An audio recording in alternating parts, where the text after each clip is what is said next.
I am John Gezik. I'm the host of the C-Suite Sherpa podcast. This is where we take business leaders and resources and interview them and help you to get to know them. Today, we have a very special guest. We're going to introduce Rutherford Pascal, who's the founder and CEO of Glass Walls Leadership. They do keynote speaker training, but Rutherford is going to give us more details and let us know about what his business is, who his clients are, and the results he gets for them. So go ahead, Rutherford, take it away. Okay. So my business is Glass Walls Leadership. We help people believe in their beliefs and doubt their doubts. Too many times people believe their doubts and doubt their beliefs.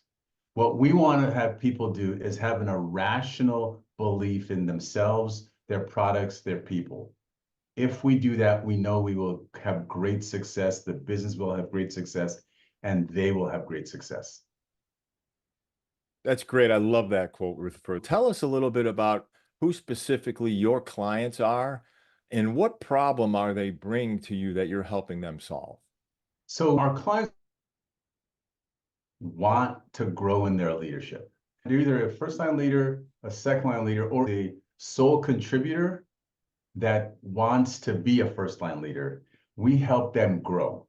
We help them become great leaders. They're probably really good leaders, but they know they can be great. And we help them be great. We help them make a difference. We help them grow a great culture. We help them retain employees, which is a big problem. We help them lead in good times and in bad. And with the climate right now, it's divisive. How do you lead through that? We help them with things like that. Yeah, I could really see a need for that now, especially you brought up the climate. So tell me real quick, when you started your business, what was your goal on how to differentiate yourself from everybody else out there that does what you do? So it, the goal is to just, I've had 30 years of leadership, right? And I've seen everything. I've been through great growth. I've been through when we sunsetted a product. We've had to downsize. I've had to call people and tell them they were no longer with the organization.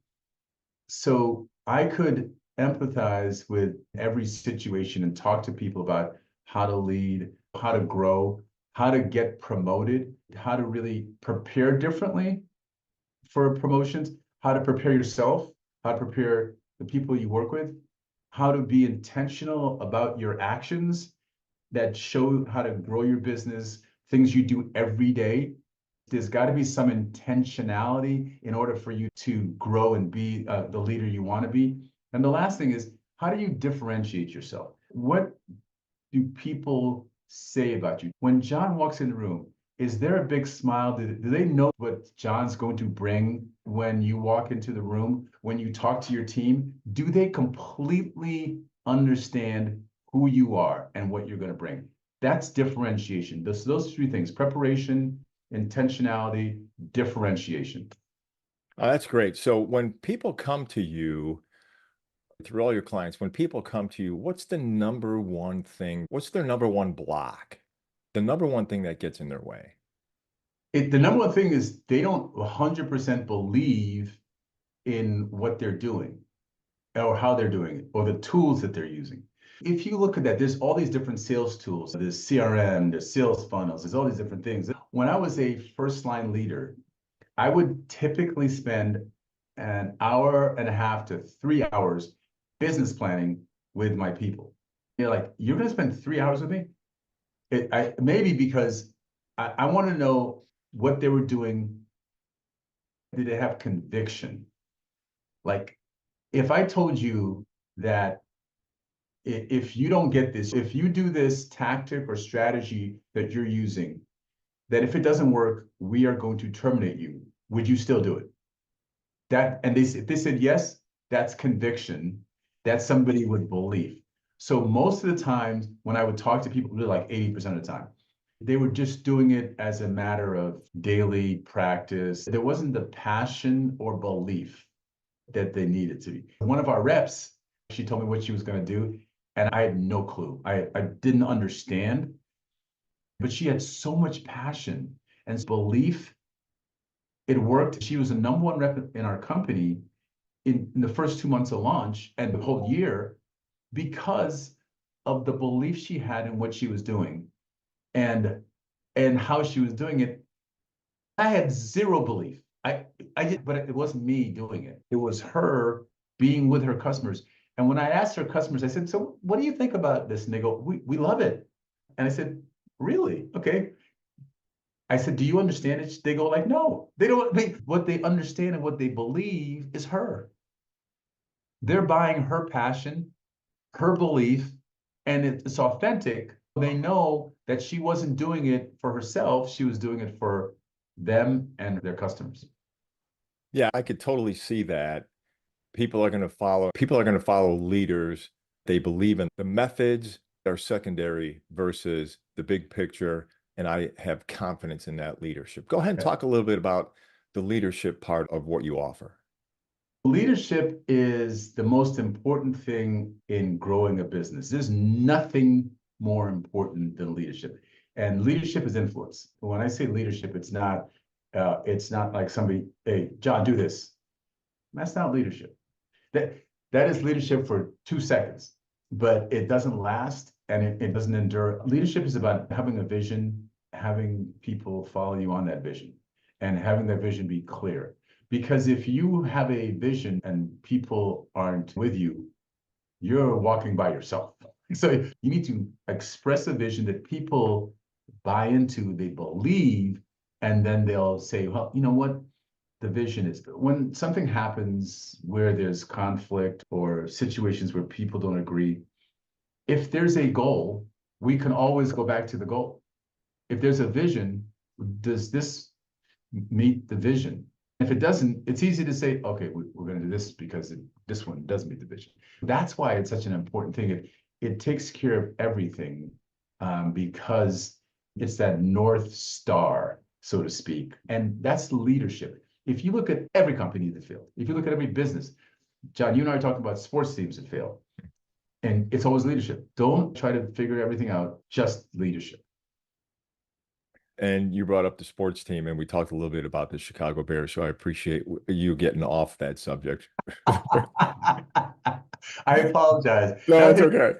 That hit home a little too It close. did. It did. So tell me, Rutherford, as you look at your business in the next 5 years, what do you think one of your biggest obstacles as an organization in your field? What is that one thing that you're going to have to overcome as you move forward for the next 5 years? So it's always inertia, right? Great leaders want to be coached. Hmm. Good leaders don't think they need coaching. If you're good, you're like, "Yeah, I'm really good." There's this cognitive dissonance that they think they're better than they are. They don't understand that they have so much more to go. Their leadership is suppressing the growth of their team and organization. If they grew in their leadership, the organization would grow, that their team would grow. So the biggest challenge always is having the leader realize, "I need help." Every single leader needs a leadership coach, period. Yeah, that makes total sense. And the guys that don't admit that are the guys that don't make it. I Yeah. agree 100%. All right, Rutherford, we're going to loosen up the tie a little bit. I'm going to give you some speed round questions just so that the viewers could get to know you a little bit more personally. I know you said you're in the Arizona area, but I'm going to go through a couple. So just rattle off. We'll just do a quick speed round. Coffee or tea? Both, Both. All day? all day. All right. How about cats or dogs? Dogs, Dogs, no question. yes. All right, here we go. So during the zombie apocalypse, Okay. what's the one thing that you grab or that you have, or what would it be that you have to take with you?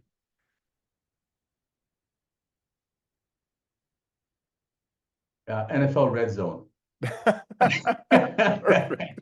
Yes, If you're gonna get that's true. stuck, Listen, I gotta have some NFL red zone with my enjoyment. that's it. Do not tell my wife I just said that. How about a favorite quote that you often think about or that has impacted your life?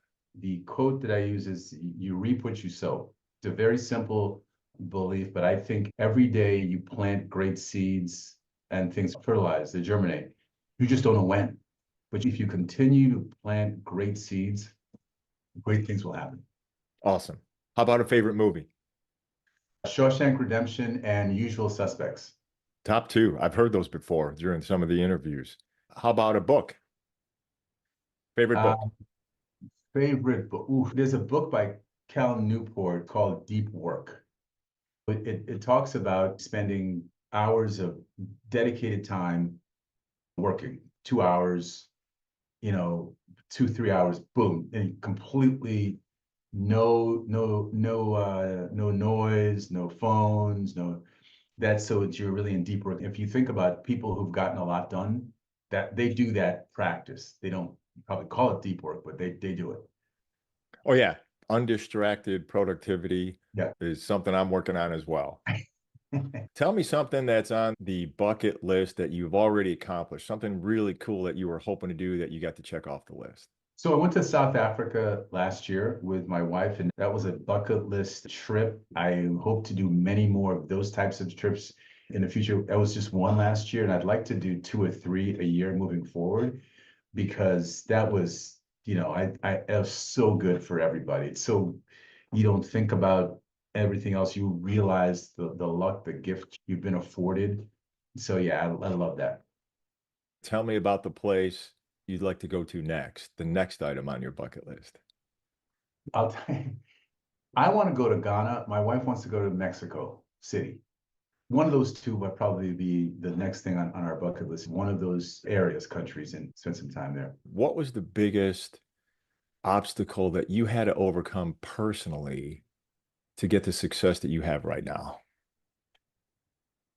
The biggest challenge is sometimes you don't realize what you can do. When I was a first line leader, interviewing candidates, people would always ask me, "What, what's your leadership style?" So I don't know. I know I lead people. And I was asked so many times that I went and asked the 10 people I was leading. They told me things they didn't realize. I didn't realize the impact I was having and how I was having it. That was huge because once I realized my strengths, other like the team saw, then I was able to utilize those same strengths moving forward to grow my career. So it was, that there's a famous quote that says, "We have found the enemy and it is us." And that's what it was. It's always us, right? I was the challenge because I didn't see what I was doing or how I was doing it to make people better. Once I found that out, it became easier to utilize those same things and be intentional about how I was doing it, what I was doing to help people grow even faster. The biggest challenge is me, right? Yeah, I'll hop on that train. Getting out of my own way has been a lifelong struggle. My journey continues. Absolutely. I trust me. The hardest person to lead is yourself. You don't realize how great you are. That's one of the biggest things. We are so great. There's something about us that's great. We don't always recognize what that is. Even if somebody tells you, you don't lean into it and make it even greater. When you do, you're like, oh my God, I should have been doing this. I didn't realize the impact. I want people to recognize they have greatness within them. It's not a saying, it's a fact. Hey, I appreciate you sharing that, Rutherford. I appreciate you participating in our little lightning round here, loosening up the tie a little bit. If our viewers want to get a hold of you, what's the best way for them to reach out to you? Is it LinkedIn profile, your website, your email? So give us some direction. So the website is glasswallsleadership.com, right? So if you think about glass ceilings is what people put on themselves, was what somebody else puts on you. Glass walls is what you put on yourself. You put around yourself, and we help you break through those. Glasswallsleadership.com is probably the best way. You can contact me, book an appointment. If you want to have me talk, coach, or lead different things, that's where you can find me and book appointment there. I'm also on LinkedIn, like you mentioned, if you want to see videos and things that I post every week. That sounds great, Rutherford. I appreciate your time today. It was really great getting to know you, and we'll connect soon. Got it. Good luck to your beers. Thanks.